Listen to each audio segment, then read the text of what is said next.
नमस्ते विद्यार्थी मित्रों। धोरण 7 विषय हिंदी। आज આપણે આઈડિયલમાં અભ્યાસ કરીશું। પાઠ કાવ્ય છે 5 हिंद देश के निवासी। हिंद देश के निवासी। तो दरेक विद्यार्थी आइडियल અને પેન સાથે રાખે। આજે આપણે તેમાં લખીશું। विद्यार्थी मित्रों, पेज नंबर 26 कविता है हिंद देश के निवासी। तेनो अर्थ आपेलो छे कवितानो। त्यार पछी प्रश्न नंबर 1 है कि निम्नलिखित प्रत्येक प्रश्न के उत्तर के लिए दिए गए विकल्पों में से सही विकल्प चुनकर लिखिए। पपी है कि खाली जगह प्यारी लगती है। 4 ऑप्शन आपेला छे, जाति, ऊक, टेर के चोंच। तो अहीं जवाब शुं आवशे? पप्पी है कि टेर प्यारी। तो अहीं जवाब आवशे सी। त्यार पछी बीजू जुओ, गा रही तराना खाली जग्या राग मगर एक है। गा रही तराना तो अहीं शुं आवशे? गा रही तराना बुलबुल राग मगर एक है। एटले बीजामां शुं आवशे? डी जवाब आवशे। विविधता में एकता ही खाली जग्या। विविधता में एकता तो हमारे देश की विविधता है, हमारे देश की विशेषता है, हमारे देश की नीति है, ये हमारे देश की पहचान है।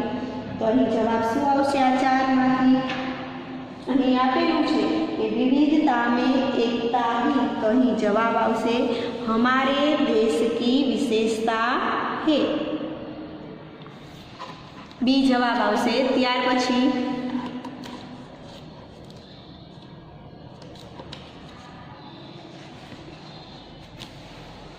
सभी धर्म एक समान है क्योंकि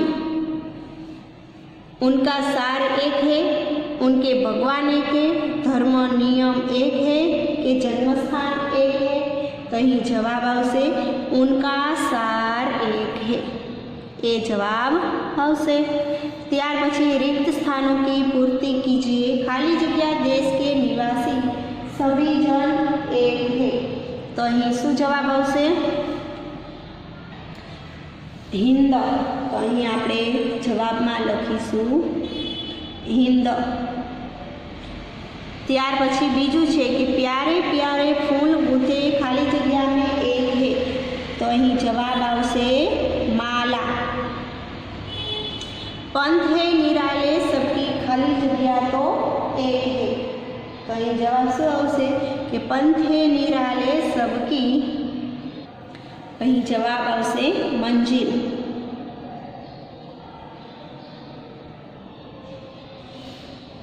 त्यार पछी पेज नंबर 27 पर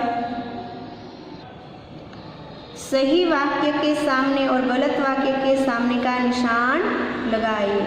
इस कविता में गंगा नदी का उल्लेख नहीं किया गया। तो आ वाक्य केवुं छे?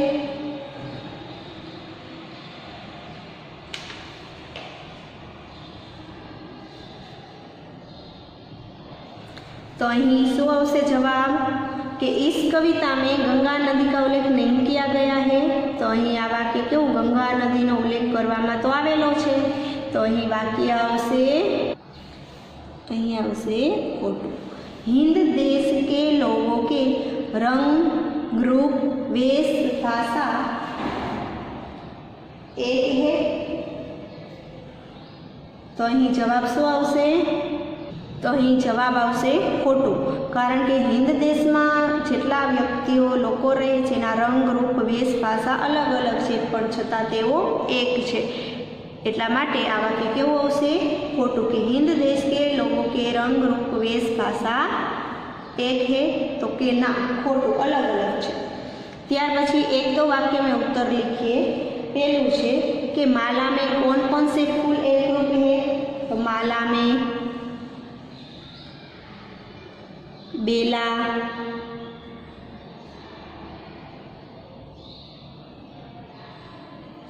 गुलाब, जूही, चंपा, चमेली।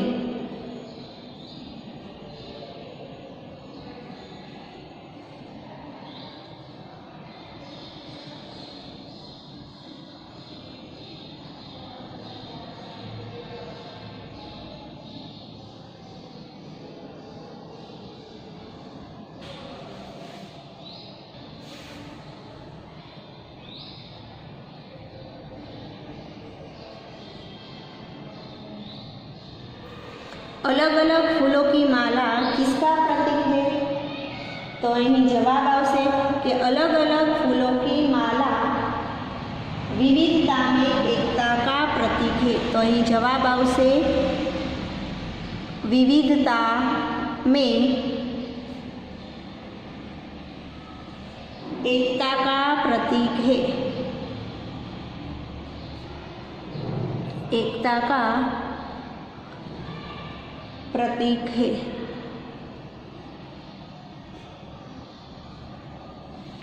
किसकी कूक न्यारी लगती है? तो અહીં जवाब આવશે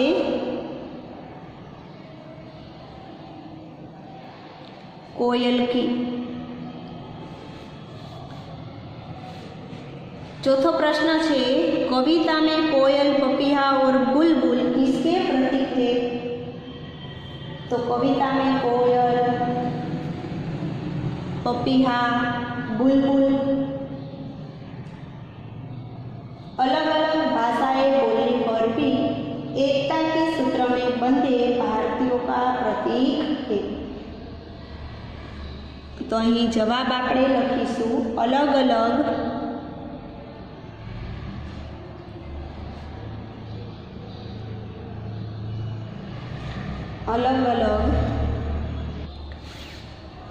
अलग अलग भाषाएं बोलने पर भी एकता के सूत्र में बंधे भारतीयों का प्रतीक है। इस कविता में किन नदियों का उल्लेख है? तो इस कविता में गंगा, यमुना,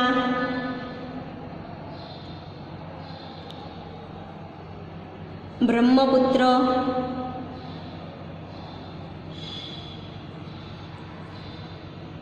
कृष्णा,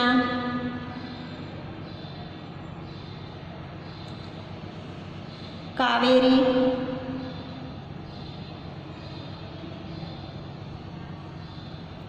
जैसी नदियों का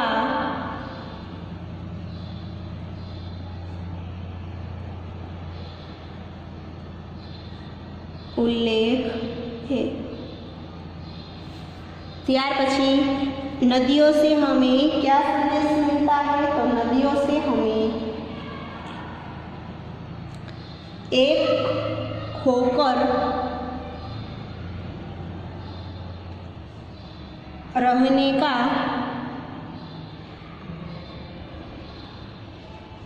संदेश मिलता है।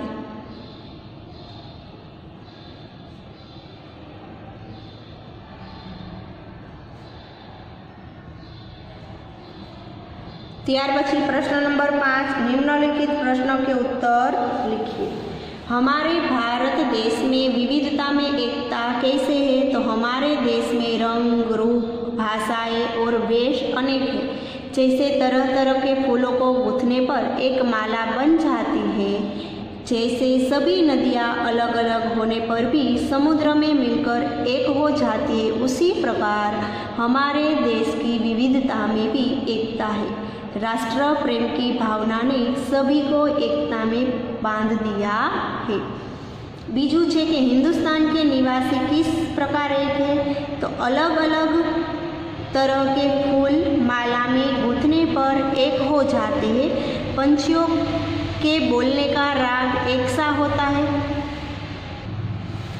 सभी नदियाँ सागर में मिलकर एक हो जाती है। अलग अलग धर्मों का सार तत्व एक है। उसी प्रकार भारत के निवासियों के रंग, रूप, वेशभूषा, भाषा अलग अलग होने पर भी वे एक है। त्रीजू है कि हिंदवासियों में कैसी विविधताएं हैं? तो हिंदवासी अलग अलग रंग और रूप के हैं। उनका पहनावा अलग अलग है, उनकी भाषा अलग अलग है, वे अलग अलग धर्मों को मानते हैं। इस प्रकार हिंदवासियों में अनेक विविधताएं पाई जाती है। त्यार पछी पेज नंबर 28 में प्रश्न नंबर 6, पंक्तियों का भावार्थ लिखिए। हिंद देश के निवासी सभी जन एक है, रंग, रूप, वेश, भाषा चाहे अनेक है। अहीं उनके आपेलू है पण अनेक है। तो प्रस्तुत पंक्ति में कवि कहते हैं कि भारत देश में रहने वाले सभी लोग एक है, कि रंग रूप वेशभूषा और भाषा भले ही अलग अलग है, फिर भी हम सब एक हैं। धर्म है अनेक जिनका सार वही है, पंथ है निराले सबकी मंजिल तो एक है। तो प्रस्तुत पंक्ति में कवि कहते हैं कि हमारे धर्म अनेक है पर उनका सार, उनका तत्व एक ही है। सभी के रास्ते अलग अलग है पर सबका लक्ष्य तो एक ही है, जो मनुष्य को श्रेष्ठ बनाए। त्यार पछी प्रश्न नंबर 7 सूचना अनुसार लिखिए। अहीं औरत और लड़की के स्थान पर क्रमशः आदमी और लड़का रखकर परिच्छेद फिर से लिखिए, जे आपणे पाठ्यमां आवेलुं हतुं। तो अहीं आपणे लखीए कि एक मोटा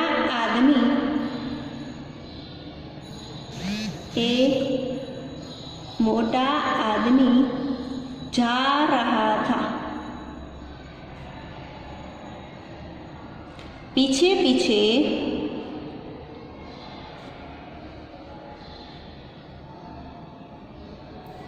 एक लड़का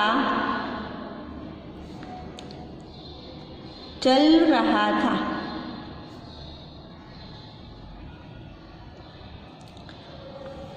लड़की छोटी और पतली थी तो अहीं शुं आवशे? लड़का छोटा और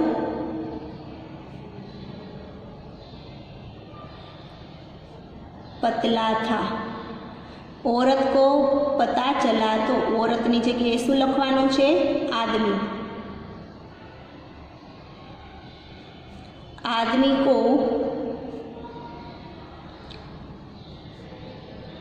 पता चला तो घूरकर बोला, घूरकर बोला। ए लड़का, लड़के की जगह शू लखवानुं छे? लड़का। मेरे पीछे पीछे क्यों चल रहा है? मेरे पीछे पीछे क्यों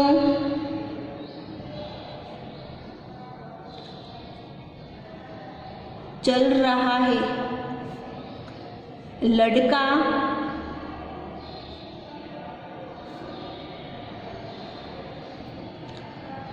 भोलेपन से बोला।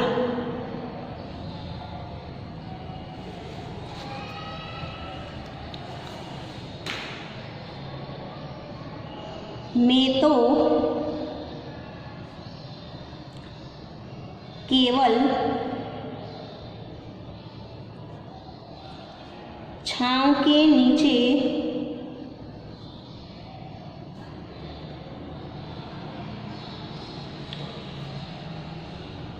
चल रहा था। त्यार पछी प्रश्न नंबर 8 छे। निम्नलिखित शब्दों के समानार्थी शब्द दीजिए।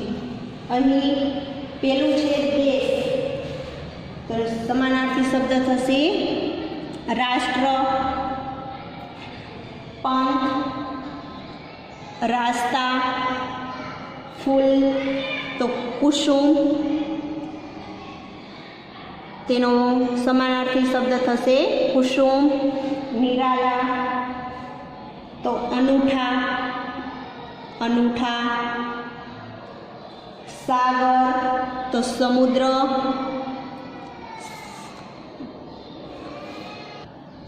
धर्म तो मजहब।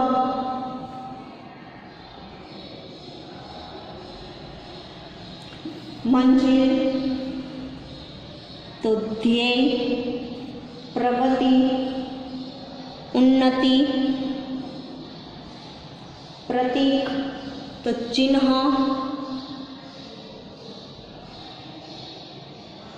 जन मनुष्य अथवा मानव। सार तत्व, મધુર, મીઠા, મુસ્કાન, तो हंसना, अंतर तो भेद। त्यार पछी समानार्थी शब्दों का वाक्य में प्रयोग कीजिए। पंथ तो मनुष्य को किसी भी पंथ पर चलने से पहले उसकी पहचान कर लेनी चाहिए। एवी ज रीते आपणे राह अने रास्ता ना आपणे वाक्य लखवाना छे। तो आपणे पेज नंबर 28 पंथथी छे ए हवे आपणे आगळना विडियोमां लखीशुं। तो आपणे पेज नंबर 28 प्रश्न नंबर 8 सुधी राखीए। अस्तु। जय हिंद। वंदे मातरम।